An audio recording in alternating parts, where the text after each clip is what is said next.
Hey y'all. Hey guys. Hey gals. Ladies.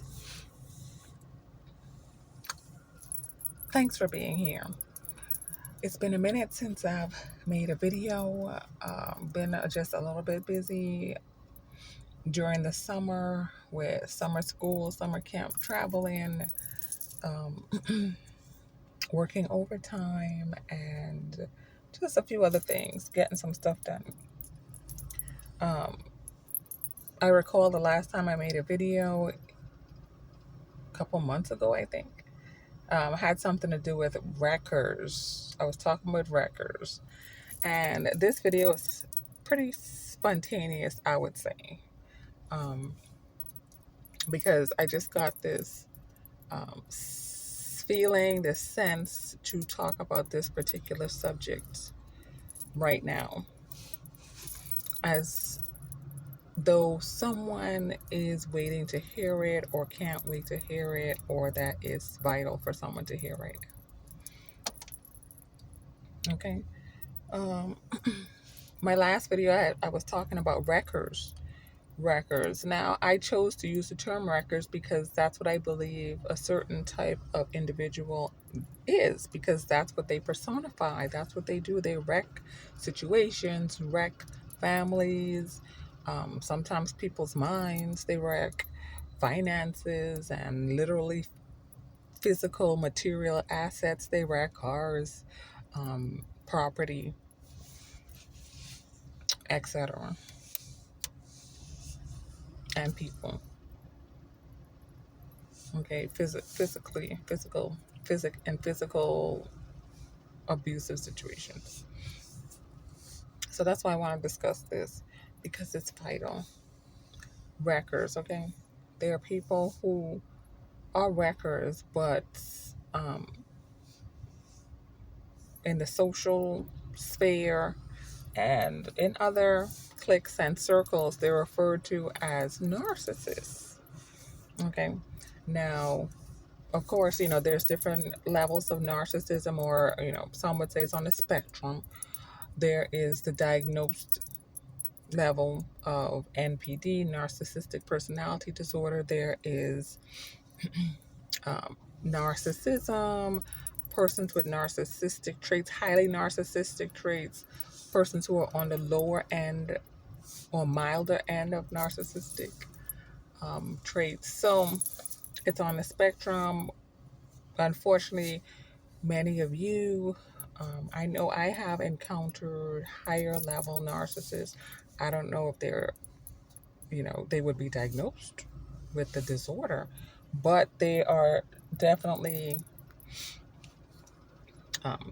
display not only narcissistic traits, but the persons that I've encountered personally, whether it's in family, friendships, romantic relationships, um, and work relationships, and socially, even neighbors, okay?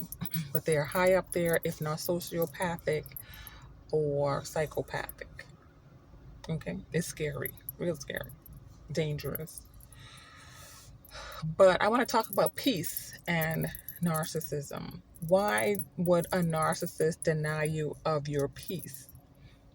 Whether you um, can't get out of the situation, right? Whether you enjoy your job or your neighborhood or your family, other family members, but then when you're in that environment, you happen to be in um, proximity to a dangerous individual, okay? Someone who is unstable mentally, all right? Um, a narcissist is who we're talking about here. Why they destroy your peace? Because there's no peace inside of them. They're missing peace, okay? Let's say, for instance, you're eating a pie. How can a pie be tasty? Like, let's say, an apple pie. How can a pie be tasty with no sweetener or not the right ingredients? Not cook all the way through, or, in the right timing, etc. You get the point. If someone doesn't have peace, inside, you're going to experience whatever is inside. And that what you experience is the opposite of peace, which is misery.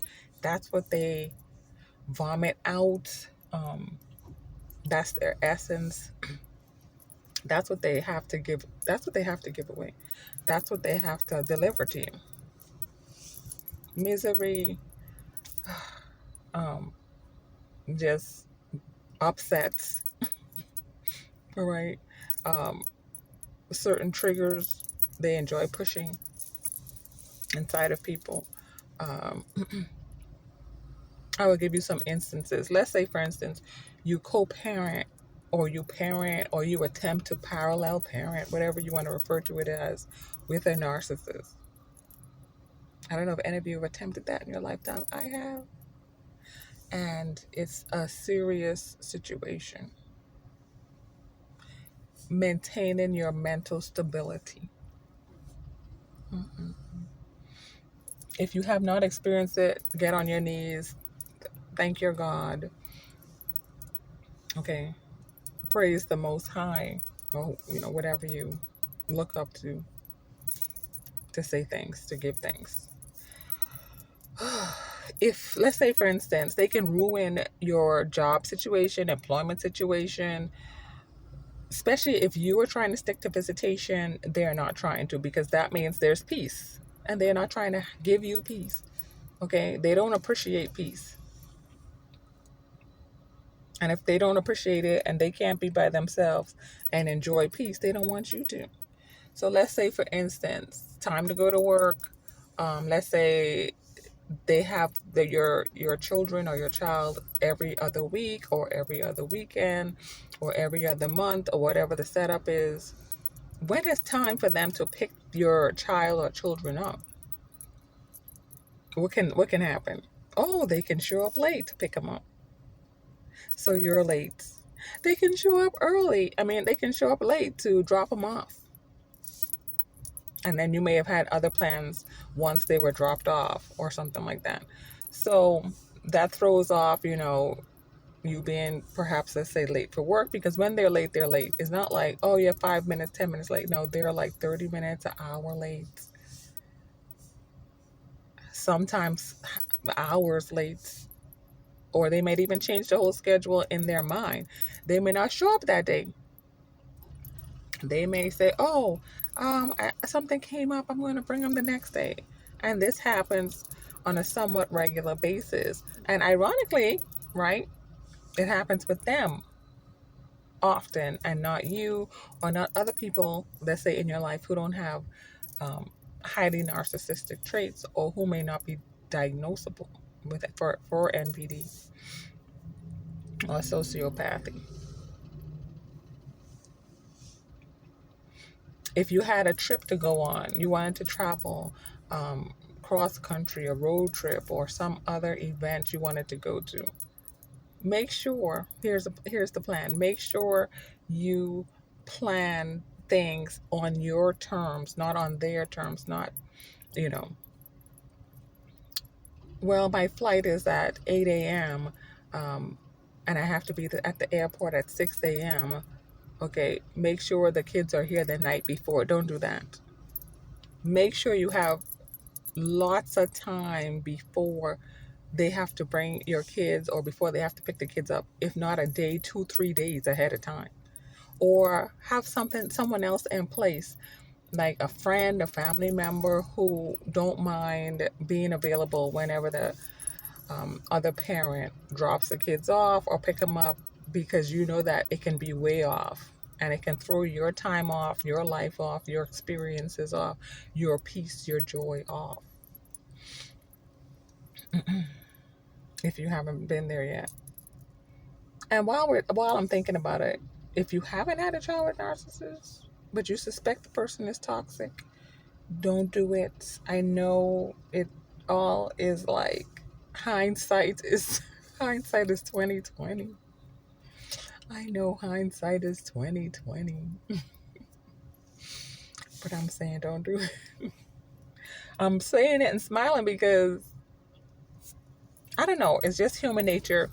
I can't say for sure if it's women or some women or certain personality type who have to like live it to learn it or live it to know it. I'm partially that way, not 100% because I have followed good positive role models in my life. But then there are sometimes I choose to think and venture out on my own and make my own decisions opposed to that some advice that was pretty good. Okay, being blinded, thinking that I'm wise and that I'm making the right decisions, and that's I don't know. I personally think it's human nature because sometimes you want to be autonomous and not just go with what everybody is telling you to do. When sometimes these people telling you to do things, whether it's auntie, grandma, mom, sometimes it's not even best for you. It's best for them. So that's just how life is. There's going to be some regrets. There's going to be a lot to learn and lessons, no matter what step you try to take. Because oftentimes, we may try to take the correct step in every situation. It's not possible. So don't be too hard on yourself, and learn to forgive yourself. Give yourself some personal compassion, because you're human. You're a human being. You're not an angel or some other spirit or some other entity, alien entity that is not human. You're a human. Now, I'm not saying as humans you just do your life willy nilly and do a bunch of stuff that's going to ruin it, bad decision on top of bad decision. No, um, but even when you try to do your best, sometimes things falter because life is not a vacuum. There are other people, there are other situations, and things happening. Like for instance, this morning I was almost in the middle, like smack dab in the middle of a road rage situation. I wasn't even privy to the situation.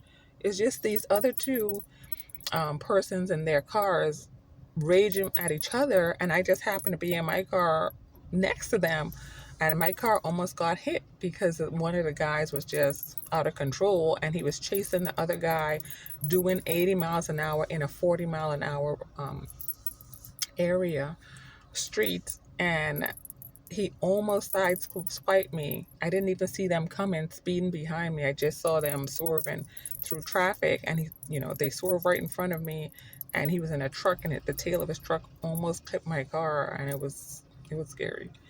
But I'm grateful. I'm thankful that I was not physically affected by the situation. But I also hope other people were okay in that situation because the guy, I think he continued to chase this person wherever the person went. The person tried to make a U-turn. The guy did that. The person was literally trying to escape. And this person, who could have been a narcissist, who could have been a psychopath, I don't know, completely took over the road. And there was no police inside. There was no one to come and stop the situation or find out, is this guy on drugs? Is this guy high or drunk or intoxicated in some way?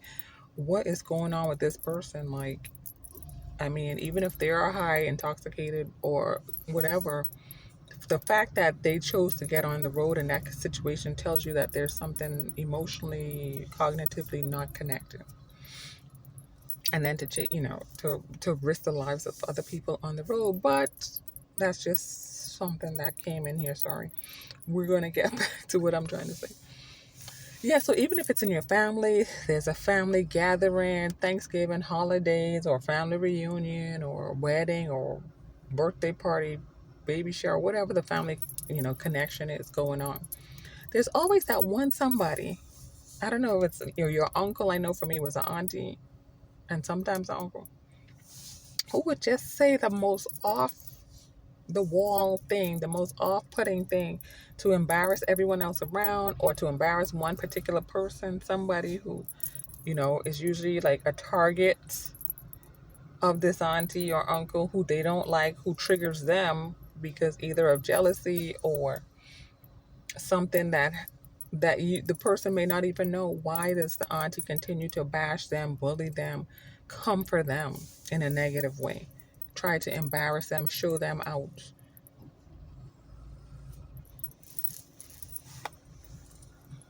And so the piece of half, if not all of the people, other people at the family event is uprooted, and of that particular person. They take your piece. It can be in many situations. Like I said, parallel parenting or some type of parenting. It can be in family situations, even if it's a mother or father narcissist.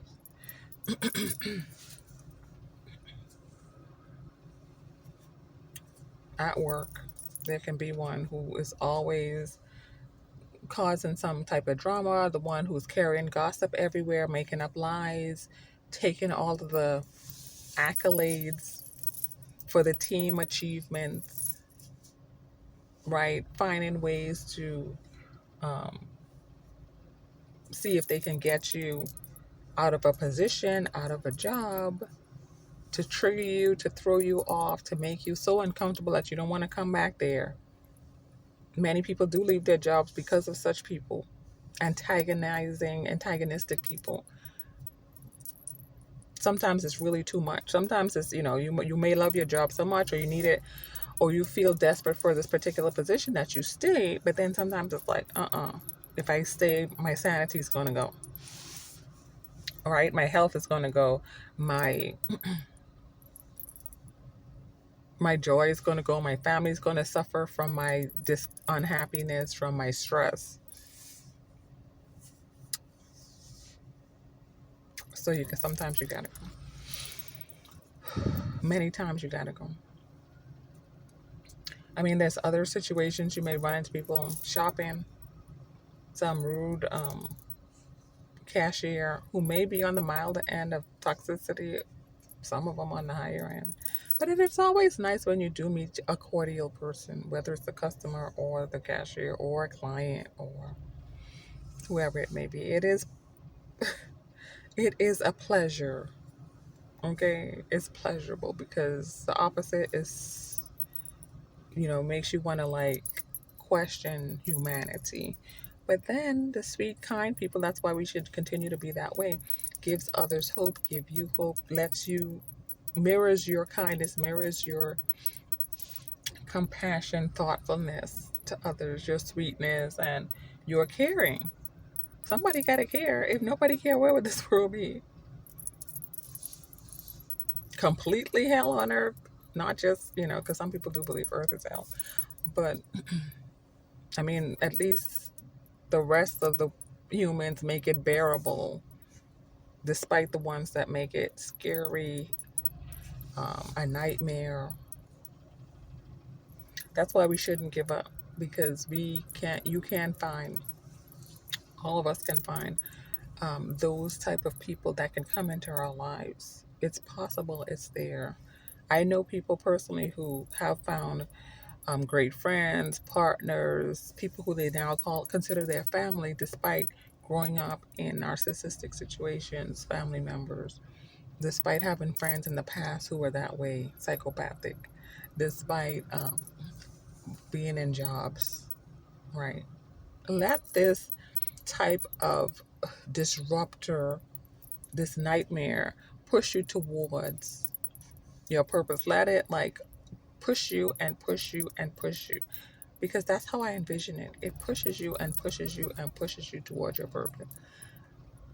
Okay, it's like a filter. It's filtering you out of chaos, filtering you out of a low level of consciousness. It's filtering you towards higher levels, because life is about different conscious levels.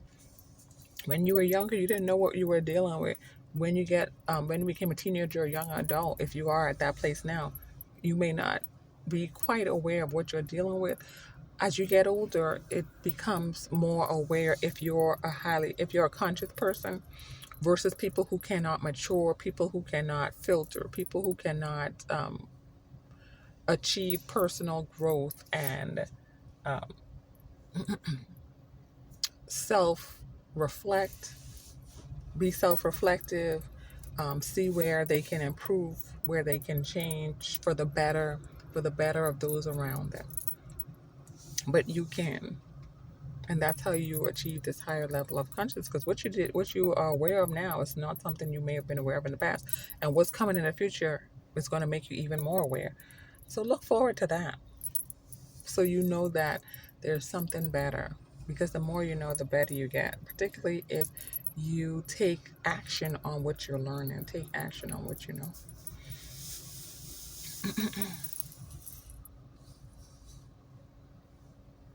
Okay, so find your place of peace. If you want to make a particular part of a park your peace, go to a particular neighborhood and shop or have lunch, have breakfast or dinner there sometimes to have peace. If you're surrounded by chaos, whether it's in your roommates, someone who keeps calling you and calling you and calling you and using all of your energy, using all of your hours of your time. It could be a father, or uncle, or mama, a sibling, a so-called friend, but they're using your energy. You had other plans for your life to achieve some purpose or goal. And then that went out the window because they had their thing that they wanted to talk about and to pour onto you and into you and out of them so that they can feel better, and now your time has been down the drain. So yeah, be careful with the peace. They would try to ruin your peace, separate your life from theirs. If it's too intertwined in theirs and entangled, the peace is going to be difficult, if not impossible, to achieve. I promise you. And that may mean taking drastic actions, which I want to talk about later in another video. Drastic. Something you may not have even perceived in the past. Okay. But that's all I want to share right now in this video. Thanks for sticking by. Um, you guys are awesome for being here. Leave your comments below if you have something to share on this video. Okay. Till the next one. Mwah. Take care of yourself.